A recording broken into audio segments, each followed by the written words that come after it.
Hello, today we're gonna go over the first major tax deadline for the calendar year. This is applicable to every calendar year, not only 2024, which is the calendar year in which this is being recorded, but pretty much every calendar year you're gonna see this at the end of the month. We're gonna talk about the reports that you have to file on January 31st of every calendar year. Now these are specific. The most important report we're gonna have to file is Form 8809. 8809 is the extension of time to file certain information returns. The information returns are typically returns that go without payment, that the only reason you're sending them in is because you wanna tell the IRS something. Now this is a presentation only on IRS specific returns. There's other returns that you need to file, but that are not submitted to the IRS, which we will go over later in a different video, by the way. 8809, why do you have to file 8809 by January 31st? Because 8809 is the form where you apply for an extension of time to file Form 1099 non-employee compensation, and the Form 1096, which is submitted along with it. 1096 is the summary of the transmittal of the 1099 reports. Again, 1099 non-employee compensation is due on the 31st of January. That's of all the 1099s, that's the only one that's due on the 31st of January. Therefore, you need to file it. Now, I'm doing a presentation that has nothing to do with payroll reports. But one thing I want to mention is that Form 8809, it's also filed if you want to get an extension to file Form W2 and W3. Those two forms are due by January 31st as well. So if you want to get an extension, this is going to be 30 days. You file the same Form 8809. You do not need to file a separate 8809 for every single one of the forms which you are filing an extension for. You do one per client though. What other deadlines do we have for the 31st? Form 945. Form 945 is a very important form because Form 945 is the place where you do your backup withholdings. What is that? The backup withholdings is the withholdings you need to make when whomever you're paying does not give you a Form W-9 to give you the Social Security number or EIN or whatever, if it's a domestic one, or the Form W-8, which is to tell you that they are foreigners. If they don't give you those forms, you need to perform backup withholdings.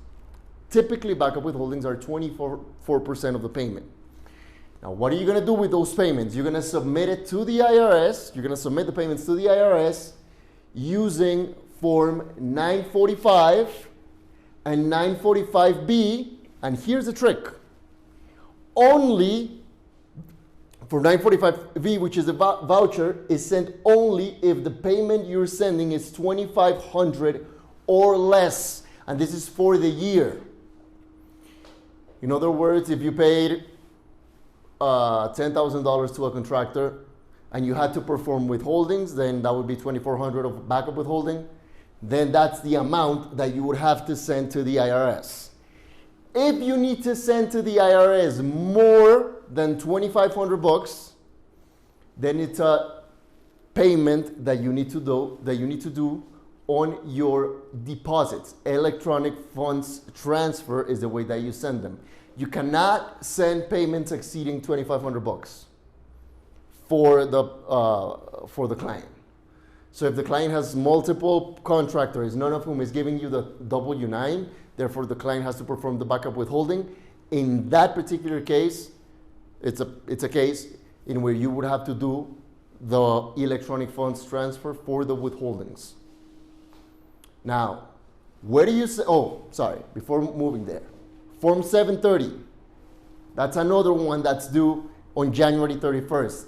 Now this one applies only to people who have performed a registration using Form 11C. 11C, what is that for? That's when they accept wagers. So if people want to make a bet, and you take the money, then you're accepting a wager, and you need to pay a tax. That, for you to be able to register for accepting these wagers and be able to provide those tax payments, you use Form 11C. And the last form that's sent to the IRS that's unextendable, it's Form 2290. 2290 is a form that applies only to taxpayers who place in service heavy highway vehicles. It's a use tax. And what is the definition of a heavy highway use tax for the vehicle? 55,000 pounds or more. 55,000 pounds or more. So if you have a client who's a trucker, there you go. Or has a fleet, they have to file the Form 2290. Now, how do you file these things? Form 945 has 3 different addresses. And it depends on 2 things. Number 1 is where your client lives, where the company has the address, and the other is whether you are sending a payment or not. You're going to see in the links I'm going to leave in the video the table that the IRS provides for the addresses where you have to file the mailing of the form. This is not an electronic form. Now, depending on whether there's payment or not and where the client lives, the 3 service centers that accept these are the Ogden, Kansas, and Louisville service centers. Now, Form 730, Ogden is the only place where you send it. There's only one, which is the Ogden Service Center, which is where the majority of the forms are sent to. Now, as far as the 8809 and 2290 are concerned, you file them electronically. I suggest you do everything you can electronic, do it electronic. Because otherwise you might get into trouble because they did not receive it. You might have, and that's hours of work that you could be saving by filing the proper forms, using the proper ways, not to be on a physical form. So, 2290, the IRS has a list of commercial software providers that allow you to file 2290. Again, I'm going to leave you a link for these commercial software providers. You use the software, you electronically file it, and you're done. You don't need to do anything in paper. Now, that's commercial software. Form 8809 has this beautiful thing for every information, well, not for every, but for the vast majority of the information returns, which is called FIRE. FIRE, and you're going to go to fire.irs.gov.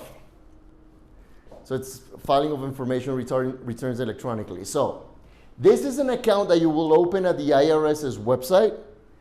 You're going to open an account for yourself. You're going to, well, provide all your information, and you are going to file the 8809s for your clients using free software provided by the IRS. This is a beautiful thing that you have to take into consideration when making these filings. Now, there's a lot of filings that you need to do January, February, March, like during the tax season, that are for information returns. There's a bunch of information returns, especially February, March. Right now, it's only for 1099 NEC and the associated 1096. Again, W2 and W3 also apply.